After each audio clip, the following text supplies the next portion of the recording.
An balimaw an ka foli baw ye Mali kɔnɔ ani Mali kɔkan aw minnu bɛ ka VOA Banbara ka Malikura kunnafoniw lamɛn a ka radio fiɲɛsiraw bɛɛ lajɛlen fɛ Bamakɔ n'a lamini n'a ka fara Wagadugu ani Abidjan kan. Aw ka bi kunnafoniw n'o bi bɛn alamisa ma octobre kalo tile 27 san 2022 o bɛna tali kɛ minnu kan o de bɛna kɛ kunnafoniw ye kulu lase aw ma. Aw balimamuso Mariam Traoré fɛ ka bɔ studio 8nan na VOA Soba kɔnɔ Washington DC ka lase aw ma o waati kelen ka fɔ ko nɛgɛ ɲɛ 17 tana gosira Bamakɔ n'a lamini na wula nɛgɛ ɲɛ 13 o bɛ Washington na Ameriki jamana faaba kɔnɔ. Aw ka kunnafoniw filɛ.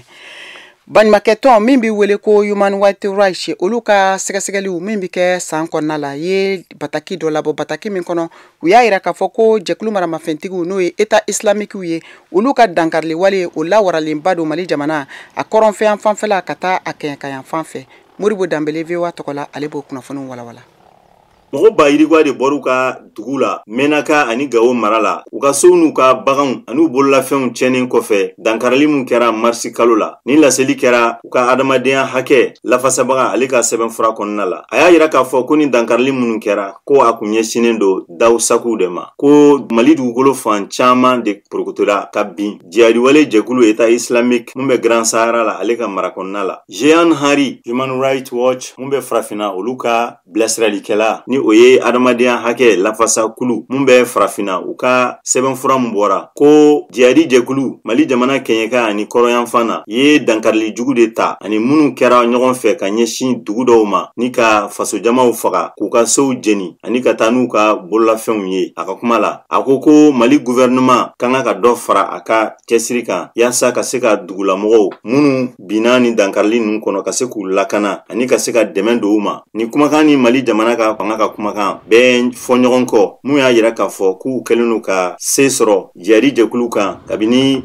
gɛlɛya firila Mali kan san 2012 ani k'u ye jihadi jɛkulu caman gɛn ni kalo laban ninnu na ni jɛkulu in ko dankarili kɛra yɔrɔ 13 de la wa ko a kɛcogoya bɛɛ kelen Inkala Fan ni ale bɛ Menaka mara la ko marifatigi cɛ caman de sera mobili kɔnɔna la ani moto marsi kalo tile 28 u ye fasojama mɔgɔ 35 o de faga sɛbɛnfura ka laseli la u ye bagangɛnna dɔ fɔ ni o ye san 55 ye o ka seereya la Human Rights Watch ko dankarili fanga bonyali ni kalo segi laban in kɔnɔ bɛnna ni Faransi finitigilakaw taga waati ye ka bɔ Mali la duniya selege naani ni o ye MINUSMA ye o ka bolofaran bɛ Mali kɔnɔ k'o kan ka dɔ fara a ka larawuli baaraw kan a ka poroporoli avion pani kɔlɔsili baaraw ani u ka kumaɲɔgɔnya ni sigida mɔgɔw ye sɛbɛnfura in ka kuma la an ye welewele bila Mali saradasiw ka kunnafoni disoba ma ɲɛmɔgɔ Diripa yaasa a bɛ se ka jaabili kɛ ni jalakili kuma minnu talen don ka ɲɛsin saradasolakaw ma nka a ma sɔn an ka ɲininkali ma.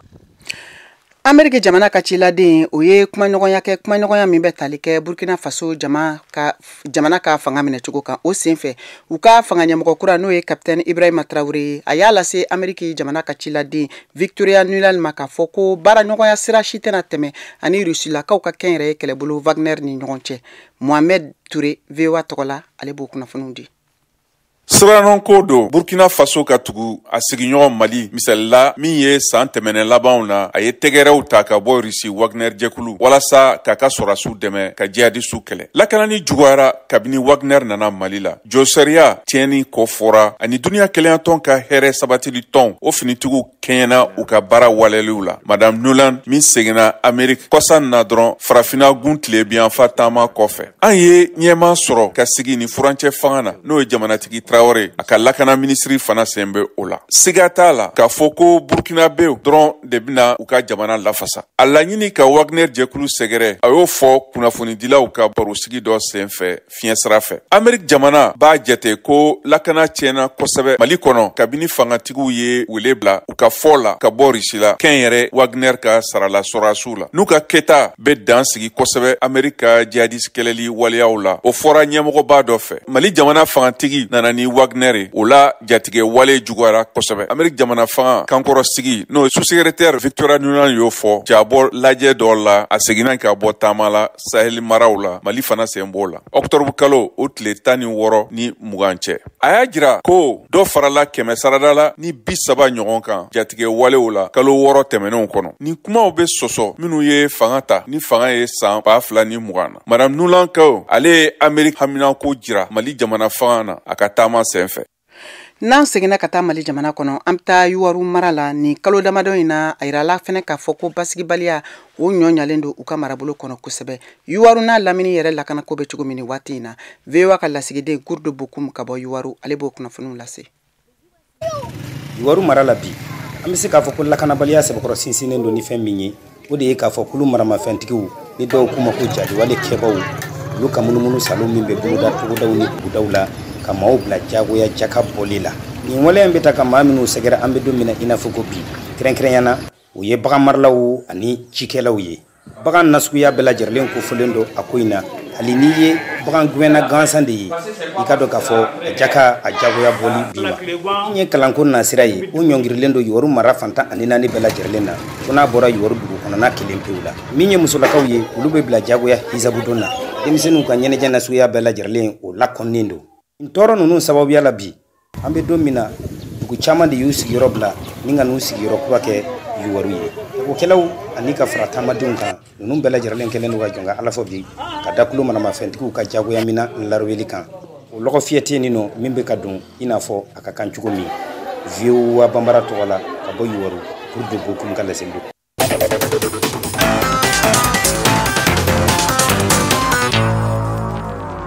An bɛ taa ni kunnafoniw ye Burkina Faso jamana kan u ka jamana ɲɛmɔgɔw ye laseli kɛ k'a fɔ k'u bɛna mɔgɔ 50 ɲɔgɔn ta ka don u ka finitigiw fɛ walasa ka se ka jihadi kɛlɛ ka bɔ Burkina Faso jamana fan bɛɛ. Burkina Faso jamanadenw hakilila ye mun ye o kan Alidu Wedarago VOA tɔgɔ la ka bɔ Bobo Julaso ale b'o lase.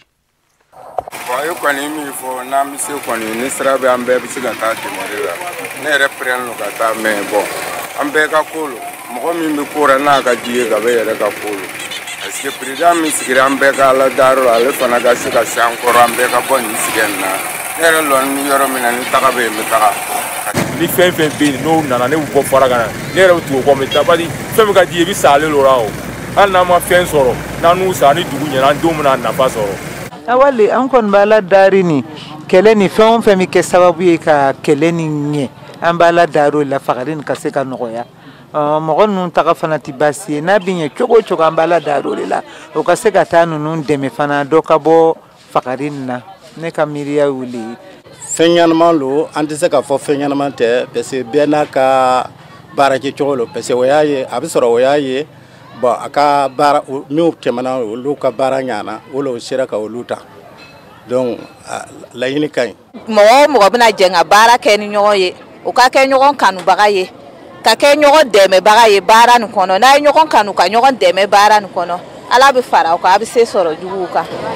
Ne fɛ wala ale ye ko ɲɛnama ye parce que o b'o jamana ka baara min kɛ ni baara nɔgɔyara bi n'o ko o nin tɛ olu ka baara la bi o bɛ jumɛn kɛ o dɔ delila sɔrɔsiw ka baara a bɛ tila ka kɛ kojugu ye parce que olu yɛrɛ fana tɛna se ka ko ɲagamani dabila. Ka da Burkina Faso jamana ɲɛmɔgɔw ka nin hakilina in kan k'a fɔ k'u bɛna mɔgɔ 50 ta ka fara u ka finitigiw kan sɛgɛsɛgɛliw senfɛ hakilina kumaba minnu bɔra ni bataki ninnu kɔnɔna la Kader Traoré VOA tɔgɔ la ka bɔ Wagadugu ale b'o kunnafoniw lase. Burkina Faso ka fanga ɲɛmaakɔrɔ ye latigɛ dɔw ta min kɔnɔ o y'a yira ko o bɛna yɛrɛ kɔlɔsi dugulen ɲɔgɔnna 50 le ta n'an b'o wele ko VDP ko olu bɛna fara finitigiw kan yaasa ka se ka kɛlɛ ɲɛnama kɛ ka taa jihadi kɛlɛ ani jɛnkulu maramafɛntigiw kɛlɛ kan ni maa ninnu cɛma 15 bɛna ta yaasa olu ka se ka fara finitigiw kan ka jamana kuturu bɛɛ yɛrɛ lankandaya nka maa 35 dɔw bɛna ta minnu bɛna baara kɛ an ka kobidaw kɔnɔ ni finitigiw ye ka se ka sigidaw fana lankanaya ni latigɛ nin mina kosɛbɛ Levi Confema n'ale ye lɔnnikɛla ye ka taa lankana ko kan ale yɛrɛ tun ye nin aju nin kofɔ kabi kalo damadamani tuma n'a min na finitigiw ka ɲɛma tun y'a yira ko a bɛ fɛ ka lakuru kuraw sugandi. Ni latigɛ kura nin ye ko barakaman de ye sabula a b'a lɔn ko maa si tɛ se ka a ka jamana lankanaya i n'a fɔ a bɛ a yɛrɛ ka sigida lankanaya cogo min na. O kɔrɔ de ye ko maa min bɛna sɔn ka o kandi k'a fɔ ko olu bɛ don VDPw cɛma olu ka baara bɛna kɛ ni kɛwale ɲɛnama le ye ka tɛmɛ u bɛna sorodasi minnu sugandi ka se ka olu ta ka taa o don lakuruyara olu dege joona joona o bila ka taa kɛlɛkɛdagaw ra. Levi Kɔnfe ka hakilinata ra Burkina Faso yɛrɛ bɛ se ka kunkɔrɔta sɔrɔ nin jadi kɛlɛ nin kɔnɔ nka fo o ka se ka ko dɔw le matarafa. An bɛ kɛlɛ min kɛra nin ne tɛ se ka fɔ ko ale ka bon ka tɛmɛ an ka jamana ni jamanadenw bɛɛ ma. An bɛ se ka min fɔ o kɔrɔ le ye ko an ma da ɲuman le sɔrɔ a ra fɔlɔ ka se ka ale minɛ ka nin kɛlɛ nin kɛ kosɛbɛ. Nka Levi Kɔnfe n'an y'a bɛɛ kɛ mugu ani kisɛ ye an bɛ se ka kunkɔrɔta sɔrɔ dankari walekɛlaw kan wa? Marifa kɛlɛ dɔrɔn tɛna se ka jadi wale ninnu lasa. N'an ye filɛri kɛ maa minnu yɛrɛ bɛ marifa tara a caman ye marifaw ta sabula tɔrɔkɔ dɔw le kan ni jugu wale dɔw le kɛra olu ra min ye olu dusu kasi o kɛra sababu ye ka olu don jɛnkulu maramafɛntigiw kɔnɔ. Sifin minnu bɛ jɛnkulu maramafɛntigiw kɔnɔ o caman labilalen no ani o dɛsɛlen no o le kosɔn jɛnkulu maramafɛntigiw bɛ se ka olu hakiliw suɲɛ. Levi Kɔnfe ka hakilinata ra ni Burkina bɛ ye o kɔrɔ gɛlɛn ka se ka nin kɛlɛ nin kɛ ɲɛnama o mako ti maa si ka dɛmɛ na i n'a fɔ jɛnkulu minnu bɛ u b'a wele ko Wagner o kana se ka Burkina Faso lankanaya sabula jamana lankana ko yɛrɛ kɛ ka kalifa fasodenw de ma. Nin tun ye Kadaye Tarawele kumakan ye ka bɔ Wagadugu Burkina Faso.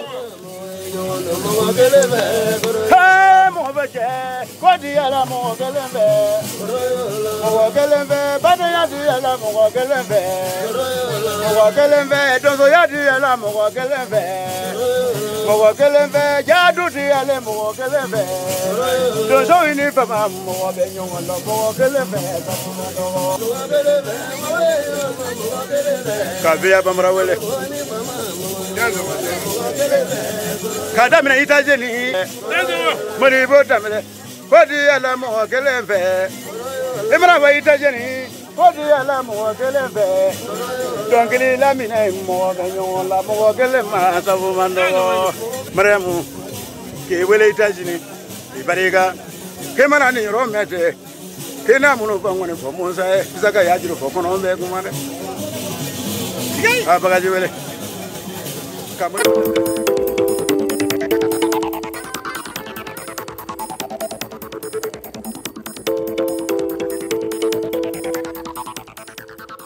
VOA Afrique ni VOA Afrique ye buna adamadenw lafiyara kunnafoniko la. An balimaw an ka foli b'aw ye hali bi Mali kɔnɔ ani Mali kɔ kan aw bɛ ka VOA Banbara ka Malikura kunnafoniw lamɛn.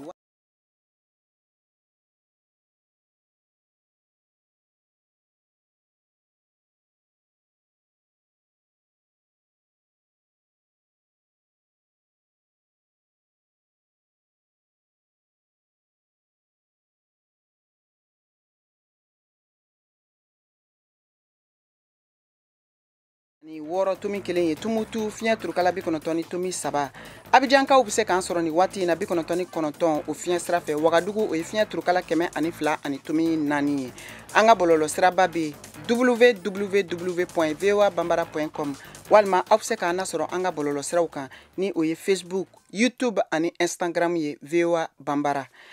Malikura kunnafoniw bɛ ka lase aw ma ni waati in na Mariam Tarawele fɛ ka bɔ VOA soba kɔnɔ Washington DC. An bɛ taa Bamakɔ kɛnɛya minisiriso a ka bulon kɔnɔna la kunu araba ni o bɛnna octobre kalo tile 26 san 2022 ma u y'a yira k'a fɔ mɔgɔ 326 de bɛ olu sɛgɛsɛgɛra ka dɔn ni coronavirus bana bɛ u la maa ma sɔrɔ o maa kɔnɔw na min yera ni banakisɛ in ye o ye coronavirus banabatɔ Mali jamana kɔnɔ hakɛ to mɔgɔ 32 ani mɔgɔ 700 ni mɔgɔ 20 ani mɔgɔ 2 maa minnu fatura dɔgɔtɔrɔso ni jamana fan wɛrɛw fɛ o hakɛ ye mɔgɔ 700 ani mɔgɔ 40 ni mɔgɔ 2 min kunnafoni dira kɛnɛya minisiriso a ka kunu araba octobre kalo tile 26 kunnafoni di senfɛ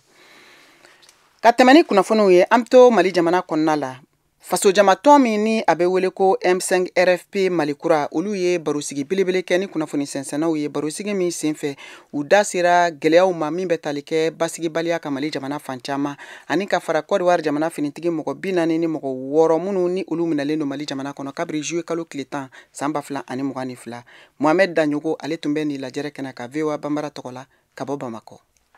M5 RFP Mali kura ɲamaw u ni kunnafonidilaw ka ni lajɛren sen fɛ u y'u hakilinata di jamana taabolo kow kan. A kuma kun fɔlɔ o bolila yuruyuru o kɛlɛli kan. Mohamed Ali Bacili. O ye yurukuyuruku o kɛlɛli yurukuyuruku dɔrɔn tɛ ko tɔ fɛn o fɛn bɛ yen ni a man kan ka kɛ nka n'a bɛ jamana kɔnɔ ni o kɛcogo jugu olu de bɛ ka mara yɛrɛ gɛlɛya an bolo ani a kɛcogo jugu fɛn tɛ bɔ a la n'o ye impunité ye. Kow bɛ kɛ kojuguw bɛ kɛ a dɔnnen don a tigiw dɔnnen don mais wuli tɛ kɛ u nɔfɛ u tɛ minɛ u tɛ ɲininka u bɛ tɛmɛ n'u ka kojugu kɛ. Kuma kun filanan o bolila mun kan o de ye gɛlɛya min bɛ Mali ni Côte d'Ivoire jamana cɛ bi ka da kan Côte d'Ivoire jamana ale sɔrɔsi 46 o minɛlen don cɛmancɛ fanga ɲɛmaaw fɛ. Koniba Sidibe. Anw ka jamana bɛ bolo min kan bi gɛlɛya bɛ jamana kɔnɔ gɛlɛya bɛ sous-région kɔnɔ lakana in bɛɛ ɲɛ b'a la k'a fɔ jamana kelen si fanga tɛ s'a la donc fɛn o fɛn bɛ se ka furuku belebeleba don jamana ninnu ni ɲɔgɔn cɛ o tɛ mɔgɔ si sago ye o kama an b'a ɲini an ka jamana ɲɛmɔgɔw fɛ u ni Côte d'Ivoire ɲɛmɔgɔw ka bɛn fɔ la Ivoirien ninnu u ka bila pour que an ka nin kɛ fɛn ye an ye min mun an tɔ na ka tɛmɛ. O tɛmɛnen kɔ ka bɔ yen i ka dɔn Mali cɛmancɛ fanga ɲɛmaaw kɔni olu kɔni ye sɛbɛnfura don Nations Unies soba la n'o ye ONU ye ka yira k'a fɔ ko Faransi jamana ale kɔni kɛlen n'o ka sariya dɔw k'olu sɔsɔ Mali kɔnɔ halisa fɛn ma bɔ o la M5 RFP Mali kura ɲɛmaaw u y'u da don o ko la. Koniba Sidibe. Mali bɛ tɔnba in kɔnɔ a tɔgɔ ye ko ONU tɔnba in sigilen bɛ kan dɔw de kan a sigilen bɛ sariya dɔw de kan k'a fɔ jamana fɛn o fɛn b'a kɔnɔ bɛɛ ka hakɛ bɛ yen. Donc ni jamana wɛrɛ ye fɛn k'i la k'i ka hakɛ sɔsɔ k'a fɔ a nana ko k'e ka jamana kɔnɔ min ma daga o la i bɛ se ka plainte don conseil de sécurité la k'a jira o la k'a fɔ an ye tɔn in sigi min kan ni jamana in y'a sɔsɔ aw k'a lajɛ aw ka kangari da minnu b'a baaraso la a ka dabila yarɔ o kɔni ye Mali ka hakɛ ye donc anw ma faamuya sɔrɔ la bi min na conseil de sécurité mɔgɔw sen sumayalen don nin baara in na an b'a ɲini u fɛ vraiment u ka baara kɛ a kɛcogo ɲuman na. Sen fɛ u da donna kuma fila wɛrɛ la o de ye gɛlɛya min n'a bɛ sugu kɔnɔ bi ani lakanabaliya n'o o ɲɔ bɛ ka ɲɛ u y'a ɲini cɛmancɛ fanga ɲɛmaaw fɛ u ka fɛɛrɛ bɛɛ dɔ lajɛlen tigɛ yaasa fɛnw sɔngɔ bɛ se ka nɔgɔya lakana o bɛ se ka na Mali fan bɛɛ la. Mohamed Danyoko VOA tɔgɔ la ka bɔ Bamako.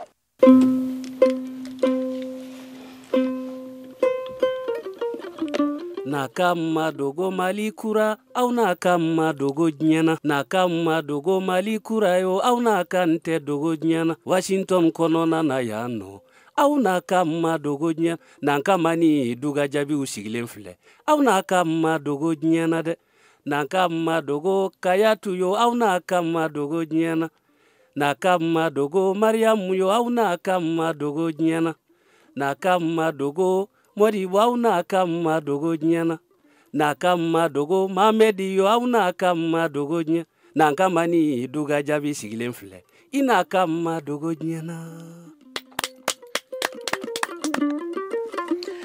Bamako dugu kɔnɔna la moto taxi ko kɛlen don gɛlɛyaba ye nin waati in na ka da kan diɲɛ dongo don ma caman de bɛ minnu bɛɛ lajɛlen bɛ ka sara sɔrɔ ka sabu kɛ moto taxi bolilaw u ka sira sariya batobaliya walima sariya dɔnbaliya ye. VOA Bambara tɔgɔ la bi Mariam Kuyate ale ka sɛgɛsɛgɛli bolila o kan a bɛna kunnafoni minnu di an ma a kan an k'o lamɛn ɲɔgɔn fɛ. Aminata Kone jagokɛla don dabadani na diɲɛ dongo don sɔgɔma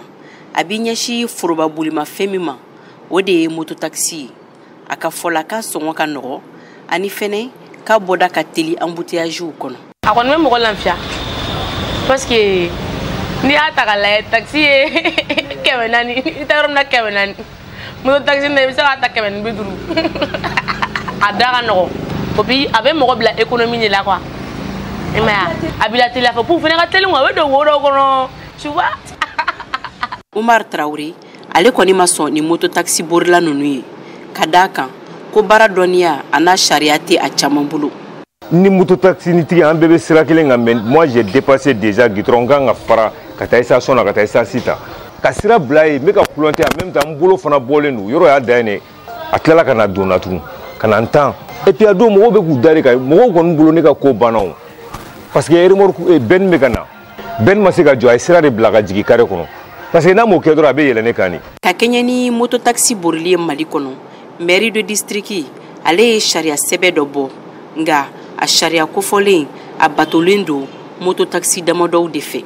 N'o tɛ a tɔ bɛɛ lajɛlen manifi sugu bɛɛ dɔ b'a la. Adama Traoré, mototaxi borilaw ka syndicat ɲɛma don, a bɛ dɔ fɔ an ye a sariya kan. Moto carte grise ka sɔrɔ a la, moto yɛrɛ couleur ka kɛ jaune ye, o fana ka kɛ nɛrɛ ye, ani ka casque fila fana kɛ moto la. Kelen ye moto bolilan ta ye, kelen ye min bɛ yɛlɛ a kɔfɛ fana. Mairie y'a laɲini mɔgɔ bɛ moto boli f'a ka sɔrɔ a si ye san 18 dafalen bɔ. Vignette fana f'a ka sɔrɔ san min an bɛ san min kɔnɔna na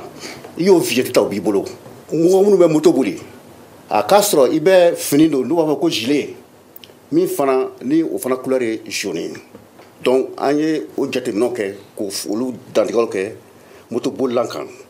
An ka dɔn k'a fɔ Bamako maa caman de bɛ yen nɔ minnu bɛ nin baara in lawaleya ka sɔrɔ u ma tɛmɛ ni sariya sen fɛ. O kama mototaxi tali a kɔlɔlɔ tan tɛ. Isa Sila ani Umaru Sidibe kɛnyɛrɛ ye baarakɛlaw de don. Moto man kan ka boli ni permis tɛ. Donc dɔnniya minnu bɛ yen n'olu ka kan ka kɛ i la ka permis tali kɔnɔna na il faut que olu ka sabati. N'i y'a jateminɛ maa minnu bɛ boli sira kan a denmisɛnnin de ka ca kosɛbɛ wa bi bi in na ni jateminɛ kɛ maa minnu bɛ yen n'olu kɛra lujuratɔ ye a la minnu sara la o de ka ca. An ka dɔn k'a fɔ mototaxi o nalen Mali kɔnɔ a kɛla sababu ye ka baara lase sifinaka caman ma ani fɛnɛ ka nɔgɔya don foroba bolimafɛn sɔngɔko la. Nka fɛn min ye a fiɲɛmayɔrɔ ye o de ye sariya mun tala a baara kɛko ɲuman kama o batolen tɛ. Kɔrɔsi kan ka kɛ o de la. Mariam Kuyate ka laseli do Bamako, VOA Bambara. N balimaw aw ni yantuma ni sibiri na an bena kuma lakanabaliya ani politiki ko la Burkina a minɛna kabini san 2015 fariya ko dɔ la min bɛ tali kɛ jihadisi jɛkuluw la minnu bɛ Al-Qaida ni État islamique jɛkuluw la. Nga jamanatigi kura Capitaine Ibrahima Traoré ye fanga ɲɛmɔgɔ kura dɔ sigi min kun b'a ye ka mɔgɔw u n'u ka nafolo bololafɛnw lakana ani ka mara ɲuman sabati. Fɛɛrɛ kura minnu bɛna latigɛ ka ɲɛsin jatigɛ wale kɛlɛli ma olu bɛna kɛ mun ye? Aw fɛ yala nin furancɛ fanga kura nin bɛna se ka lakana basigi wa? N'a b'a fɛ k'aw sen don nin jɛmukan kɛrɛnkɛrɛn na a y'aw tulo sɔgɔ VOA Bambara an b'a fɔ.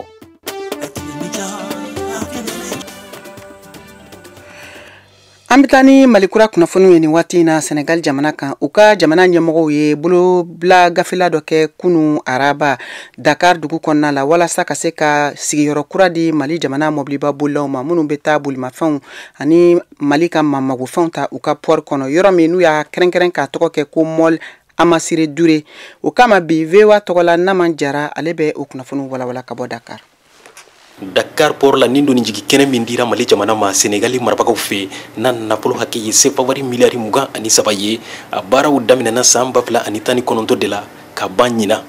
a baaraw tun jɔra coronavirus bana in kosɔn a bonya ye hectare 3 ye nindo ni jigi yɔrɔ n'a tɔgɔ dara Amasire Dure la Mali mobilitigiw ka minisiri kɔrɔ Modibo Keita tile la kurunba 2 bɛ se ka jɔ a kɔnɔ yɔrɔ kelen Senegali ma ni ɲɔgɔn di jamana wɛrɛ si ma ni Mali jamana tɛ. Ola Mali baarakɛdaw n'u bɛ wele les entrepôts maliens au Sénégal EMAS u ɲɛma Fuseni Sumano y'a nisɔndiya jira ani a ye Mali transitaires ni jagokɛlaw wele u ka saniya sabati a kɔnɔ. Nin kɛra kunnawoloba ye Mali bolo ani Senegal bolo nin fɛn in kɛlen min filɛ ye vraiment a kɛra wale dantɛmɛ wale don a diyara an ye fo ka s'a dan na nin don min kɛlen filɛ Japon fɛ Senegal ni Mali ye k'a minɛ ka ɲɛ k'a ladon ka ɲɛ jɛlenya min b'a la k'o jɛlenya sabati a dira ma condition min na k'o condition labato vraiment n bɛ wele kan bila Mali transitaire bɛɛ ma ani Mali économique bɛɛ ma an ka yɔrɔ in minɛ k'a k'an yɛrɛ ta ye. Senegali ka port soroko ministre Pape Sagna Mbaye ko ni Mall Amasire Dure bɛna kɛ sababu ye Mali doniw bɛ taa teliya la Bamako. Nous avons gagné 15 000 mètres carrés de terre plate. An ye dugukolo mètre carré 15 sɔrɔ min bɛna kɛ sababu ye ka mansinw jigini nɔgɔya nin kurujɔ yɔrɔ in na walasa ka se ka port baarakɛlaw dɛmɛ kɛrɛnkɛrɛnnenya la maliden minnu bɛ baara kɛ port in na n'a bɛ kɛ sababu ye k'u ka doniw lase teliya la Bamako. Procéder à l'acheminement très rapide de leur cargaison vers Bamako. Gishma Akayili baarada min tɔgɔ groupe Amawai o ɲɛma don a y'a jira k'olu fana ye dɔnni bila yɔrɔw dilan mɔl amasiren dure kɔnɔ Dakar port la walasa ka Mali jagokɛlaw ni transitaires dɔnni mara ka ɲa. En dehors des Japonais qui viennent de Japonkaw kɔfɛ n'u ye miliyari 23 don baara in na anw fana ye miliyari 12 don a la walasa ka dɔnni mara yɔrɔw dilan a kɔnɔ ni tɔni ba 28 fo ba 30 bɛ don u kɔnɔ. Entre 28 000 et 30 000 tonnes. Embargo min tun bɛ Mali kan o y'a to Mali jagokɛla caman n tɛna Dakar tuguni hali embargo bɔlen kɔfɛ bari u y'a jira ko Dakar port da ka gɛlɛn ka tɛmɛ port wɛrɛw kan. O la Dakar port ɲɛma mun taga si y'a jira ko min ye doni ntali sɔngɔw nɔgɔyali ye o ɲɛnabɔlen don ka ban. Donc je pense que o la ne hakili la fɛɛrɛw taara malidenw ye o fɛɛrɛw ye minnu bɛ malidenw bila jɔyɔrɔ fɔlɔ la jamana sɔrɔ ko la nga fana ka fɔlɔ n'u ye n'u b'a to Mali sɔrɔ ko baara bɛ don Sénégal kɔnɔ ne hakili la o yɔrɔ ɲɛnabɔlen don. la question est réglée. Kabini suro minuit mol amasiren dure Dakar port la kurun ye doniw nalili daminɛ a kɔnɔ. Nama Jara, Dakar, VOA Bambara. Sisan an ka Siyaka Tarawele ka farikolo ɲɛnajɛ kunnafoniw lamɛn.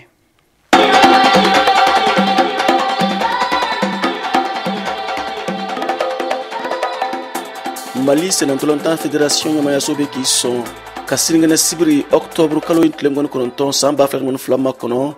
ka da kan Mali ni Rwanda bɛna ɲɔgɔn sɔrɔ Sénatolontan ɲɔgɔn dan na. A Sénatolontan ɲɔgɔn dan bɛ tan stade du 26 mars la Bamakɔ. A bɛ daminɛ ni nɛgɛ 17 dana gosira. Sénatolontan ɲɔgɔn dan bɛ don Coupe d'Afrique des Nations U23 éliminatoire hukumu kɔnɔ. Nango CAN U23 CAN U23 farafina gun Sénatolontan ɲɔgɔn dan don min bɛ farafina Sénatolontan ko fɔ minnu si ma tɛmɛ san 23 kan. A bɛ fɔ minnu ma ko espoir. Mali ni Rwanda ka ɲɔgɔn dan min kofɔlen filɛ ko seginni don tagali tana ka ban Rwanda jamana kan dɔgɔkun tɛmɛnen na. A jaabi kɛra filani bin de ye sima sesila celu kelen fan fila bɛ fɛ. Sinigɛnɛ ɲɔgɔn dan ye biyew sɔngɔ filɛ carte VIP n'o ye maabaw sigiyɔrɔ ye. Sefe wari 1000 chaise zone AX orange sefe wari 400 chaise gradin sefe wari 200. Sɛbɛn fara wɛrɛw tɛna se k'a to mɔgɔw ka don ka ɲɔgɔn dan in lajɛ. N'a bɔra jalatigɛ baw arbitriw Sénatolantana kɔrɔw ancien joueurs degeli karamɔgɔw entraîneurs ani kunnafonidilaw olu ka sɛbɛnfuraw la. Min yɛrɛ ye kunnafonidilaw ye minnu b'a fɛ ka se yɔrɔ caman na ka se k'u ka baaraw kɛ lafiya kɔnɔna na a ɲininen bɛ olu fɛ u ka t'u tɔgɔw sɛbɛn n'an ko accréditation. O baaraw yɛrɛ tun bololalen don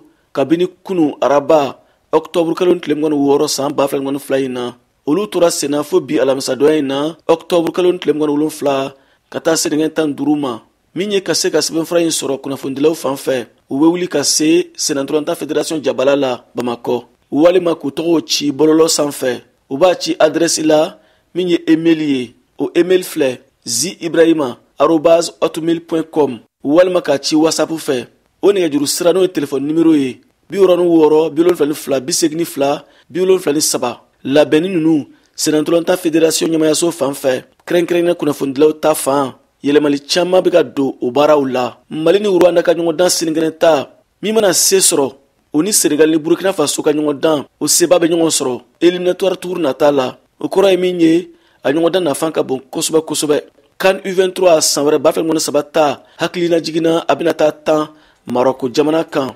VOA Bambara tɔgɔ la Bamakɔ Siyaka Tarawele ka laseli don. An balima wa y'a faamu cogo min na ni de bɛna dansigi aw ka bi Malikura kunnafoni na min na bɛna se k'aw ka cɛjan Cheikh Ciro ani Sinimu Keita fɛ. An ka nɛgɛw karafe o tun bɛ Cornelis Turner bolo jamukan lasira aw ma Mariam Tarawele fɛ ka bɔ VOA soba kɔnɔ Washington. Aw ni ci aw ka kulomajɔ la aw kan bɛn waati wɛrɛ.